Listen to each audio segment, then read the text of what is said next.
Right now at 6, a pleasant Friday is awaiting us this morning before chances for thunderstorms return this weekend. I'll have everything you need to know in your forecast. Plus, a bill heading to Governor Pritzker's desk protecting a right to read, how it would affect funding toward the state's libraries, and the statements we've heard from both sides.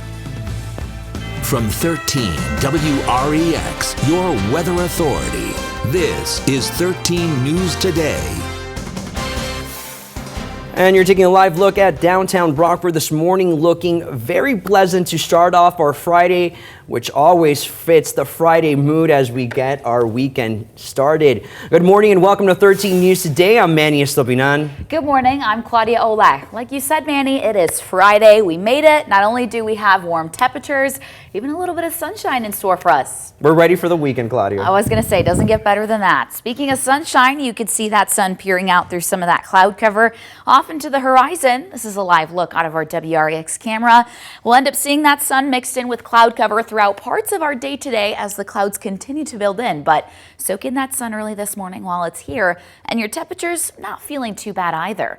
We've dropped into the low 50s, if not upper 40s. That's still a little warmer than this time yesterday. 49 degrees for Poplar Grove, 51 in Rockford, and 52 in Monroe. May still drop a degree or two before we end up climbing into the upper 70s. We are in for a very warm day. At least we'll stay dry, partly cloudy over the next few hours as your temperatures start to climb. Already at 62 degrees at 9 o'clock, so might just need a light sweater this morning in case you forget. We will quickly end up warming up. We stay above average for today, and in fact all weekend long. We do have a chance for some showers overnight that follow us into the morning tomorrow, along with the chance for strong storms this weekend. However, we still get plenty of dry time within the next few days. I'll break down the rest of the details coming up in your forecast, Manny. Thanks, Claudia. Your 13 News time is 6:01. Let's get to our top story this morning. The Illinois General Assembly voting to pass a bill that would block libraries from receiving grants if they decide to ban books. With that bill passing, it will now head to Governor J.B. Pritzker's desk to be signed.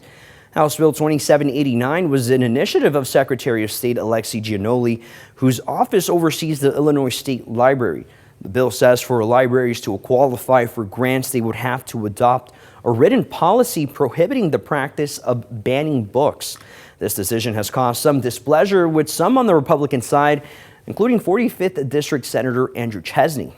After this bill was passed, he released this statement saying, quote, "This law, if signed by the governor, installs a statewide doctrine that provides that all content will be equally available to minors and adults. Through its very nature, this legislation will subject minor children to inappropriate adult content," end quote. Governor J.B. Pritzker previously talked about his support for the bill, saying, quote, "Banning books is a devastating attempt to erase our history and the authentic stories of many. Students across the state deserve to see themselves reflected in the pages of stories that teach and entertain," end quote. Another education news, some local students just north of us may be attending a new school next year. That's because Beloit's Board of Education is changing how they operate their district, including where students attend class. Some of the buildings will no longer be used, and the district will look to repurpose those in the future. And staying in the Badger State, a judge heard arguments yesterday in a pivotal case, one that's currently challenging the state's 174-year-old law that's been interpreted as an abortion ban. The 1849 abortion ban was rendered obsolete when a law passed more recently sought to regulate abortion in Wisconsin. Attorney General Josh Kaul argues because of that, prosecutors shouldn't be able to charge people who receive or perform abortions in the state. But the Sheboygan County District Attorney Joe Urmanski thinks differently. When you're talking about a long-standing type prohibition, the burden on implied repeal is actually even higher for the plaintiff. So I think from that perspective, the burden gets higher. Urmanski has vowed in the past to prosecute any violation until it's repealed. Meanwhile, AG Kaul believes this issue will take a long legal battle to solve. There will likely be additional proceedings as we move forward, and we are confident about our arguments and look forward to continuing to fight in court to restore access to safe and legal abortion in Wisconsin. As of right now, it's been reported by our sister station WKOW that both sides are prepared to take this to the Wisconsin Supreme Court. Back in Illinois, an annual ceremony to honor those who made the ultimate sacrifice while serving their communities. The Illinois Peace Officers Memorial Service was held yesterday at the Illinois State Capitol in memory of law enforcement officers killed in the line of duty, including 12 who died in late 2021 and 2022.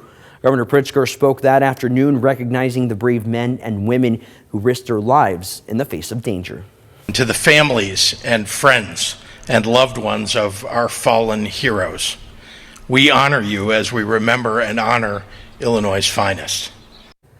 The Illinois Police Officers Memorial Committee was established back in 1985. And right here at home, eliminating racism in our community, that was the theme behind a summit held just yesterday in Rockford. People from the community filled the UW Health Sports Factory to help bring about greater racial equity in Rockford. Several community leaders spoke on their efforts to combat racism and highlight programs in different statewide departments. Attendees at the summit say events like this make residents more aware of what leaders are doing. Early this morning, we got some pleasant temperatures out the door. We've dropped into the 50s, if not upper 40s, so heading off to the school bus might still need a light sweater or jacket. However, in case we forget, we're back into the mid to upper 70s later this afternoon. We'll see that sunshine early on, mixing in with cloud cover throughout the rest of your Friday. Although we do stay dry, a little bit breezier as well. Chances for rain hold off until tonight and into your weekend. I'll have more details coming up in just a few minutes. Manny. Claudia, I think your 13 News time is 6:06. Northwest Territory Historic Center in Dixon now has a permanent space exhibit open to the public. The center has many historic-related exhibits. However, this is the first one focused on science. Entering the exhibit, attendees will be greeted by a lifelike astronaut figure, moon-like carpet, and a massive space mural on the ceiling. Numerous posters about NASA and SpaceX can be seen throughout, and even a few Lego models. Executive Director hopes this exhibit can bring back the excitement of space to the state line. So I think that a lot of people don't know that we're here. So hopefully by opening the exhibit, it gets young people excited about learning about space. Northwest Territory Historic Center will be having a Star Wars marathon every Thursday of the month. The center is open Monday through Friday from 9 a.m. to 4 p.m. And we're debuting a new series. It's called Destination Downtown with our very own Derek Bain. We're kicking off a trip to downtown Byron, a city with a lot of history that's continuing to move forward. Derek Bain takes us there.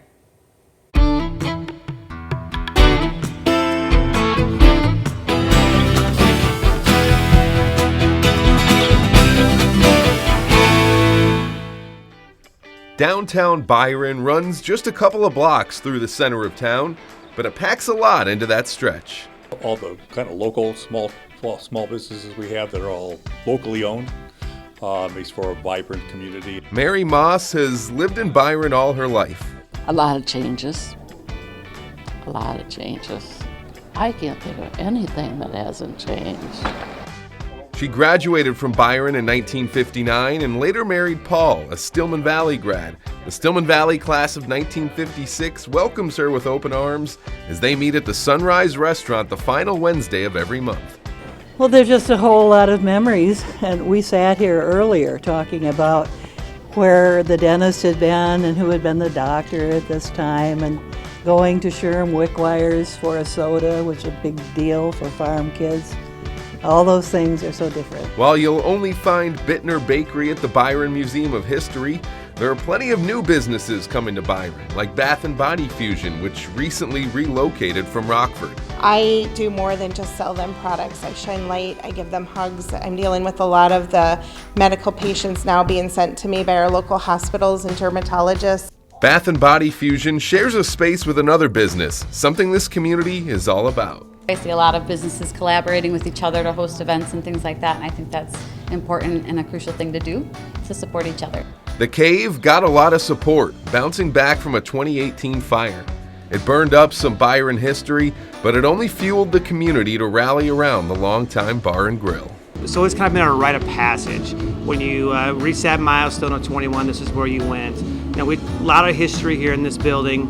I try to, incorporate a lot of that into my decor. Some of the things that have happened, in the community that were obviously successful, I try to hang on the walls. Sports play an important role in the fabric of the community.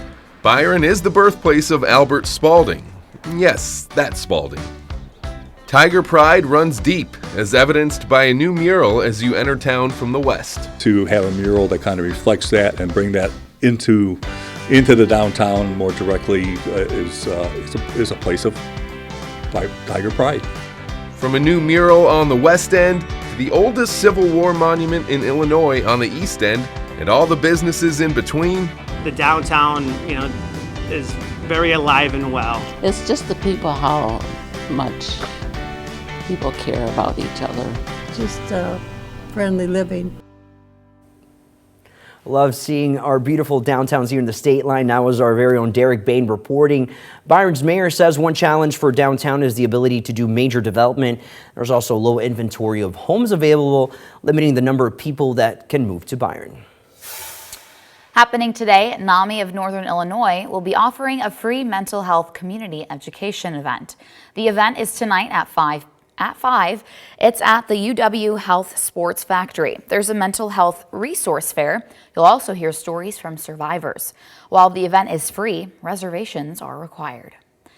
And this weekend, you might see more motorcycles than normal. On Saturday, the Kishwaukee Valley chapter of a brotherhood aimed toward education will be hosting their annual motorcycle awareness and safety parade.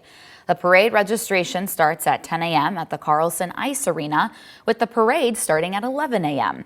The parade will go through Rockford, ending at Kegel Harley-Davidson. This is a free event, but donations are accepted to help support the ABATE mission. And can't forget this, food will be provided to those who attend. And coming up, bridging the gap between Rockford and its Hispanic communities, one page at a time. Our Dylan Valencia joins us to discuss the impacts of the only Spanish newspaper printed in Rockford.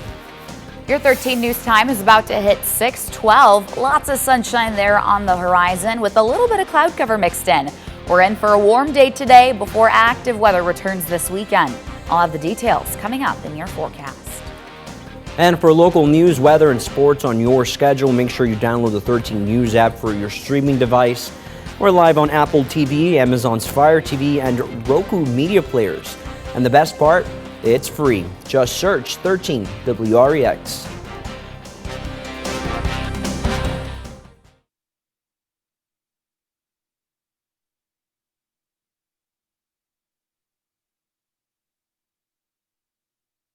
Hello. Can I sing you guys a song? I never got to do the Hannah Montana. We gotta get our energy up because it's Friday, it's Cinco de Mayo. So we'll say, you get the limo out front. Ooh, ah, ooh, hottest styles, every shoe, every color. Now when you're famous, it can be kind of fun.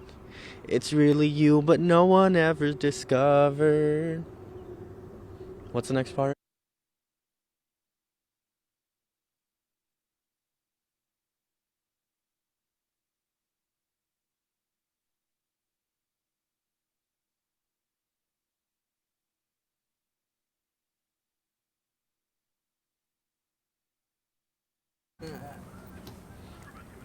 Ask him if he got a newspaper. He said he was going to grab one. What? Oh, shoot. How much time do I have? I could run in and grab one. He has time. No, I don't know if he does. I do? Okay, BRB. Hurry up, Dylan, run! Look at him running, Claudia.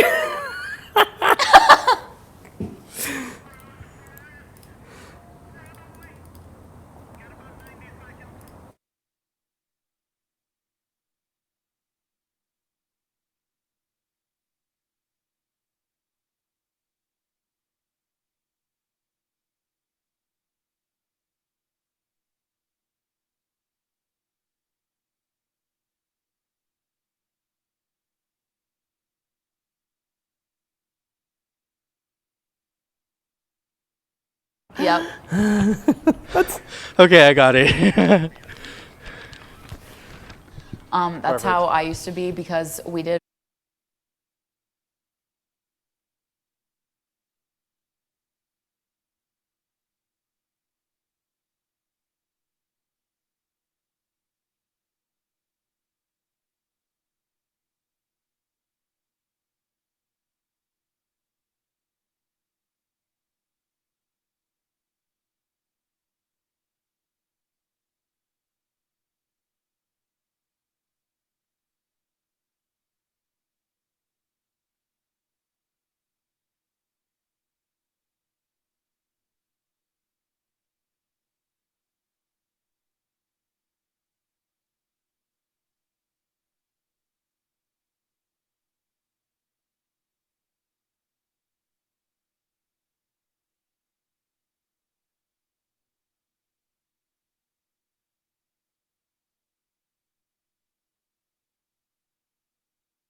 Thank you for staying with us today. Across our nation, many celebrate Cinco de Mayo, a day to remember Mexico's victory against France, not its independence as some might think.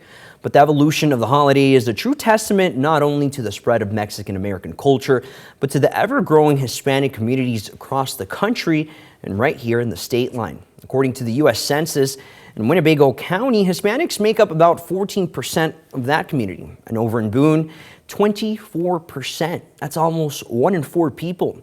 Our 13 WRX's Dylan Valencia is live outside El Tiempo newspaper, taking us into the state line's Hispanic communities. Dylan, you sat down with some remarkable people who saw a need to inform Spanish speakers. What were they able to accomplish? Yeah, that's right, Manny. Well, this behind me right here, El Tiempo newspaper, that's what they were able to accomplish. You're getting a first-hand look at the latest publication that comes out today. It's the only Spanish newspaper in Rockford. 2 brothers moving from Chicago to Rockford, finding a need to continue to help out and inform the Hispanic community. What started with a 12-page publication and 3,000 copies a week quickly skyrocketed into 20,000 copies a week. But we couldn't see 20 years ahead. We knew we wanted to do something different. We knew we want to make a difference. But again, becoming a tradition in our community, becoming the media outlet for our community has been challenging, but it's been also very, very rewarding for us. Sitting down with both of them, it was truly so cool to just see how passionate they were to help out the community, truly making a tradition for the Hispanic community here. And stay with us in the next half hour. We're going to get an inside look of where all the magic happens and the impact that they're continuing to make here in our community. For now in Rockford, I'm Dylan Valencia with 13 WREX. Early this morning, we're off to a little bit more of a comfortable start, and you even saw some sunshine out there as well. You could see it here in the corner of your screen. This is a live look out of our WREX camera. We'll see that sun mixed in with some cloud cover as your temperatures stay above average. We do have chances for active weather this weekend, but thankfully this morning, we're off to that quiet start. Temperatures dropping into the low 50s, if not upper 40s. 49 degrees in Poplar Grove, 51 in Beloit, 50 degrees also in Dixon. May still drop a degree or 2 before we quickly warm within the next few hours. Take a look at how much warmer we are from 24 hours ago.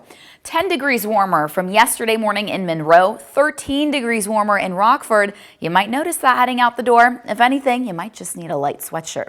We'll end up climbing and rather quickly into the mid to upper 70s later this afternoon. We'll see partly cloudy skies, but clouds will continuously increase throughout our day today as we also see a little bit of that breeze. Winds will gust up to 25 miles an hour, settling just a touch overnight as we drop into the mid-50s. We have that chance, low chance for some showers overnight, may spill over early into Saturday morning. Tomorrow, temperatures will be just a couple degrees cooler, still in the mid-70s.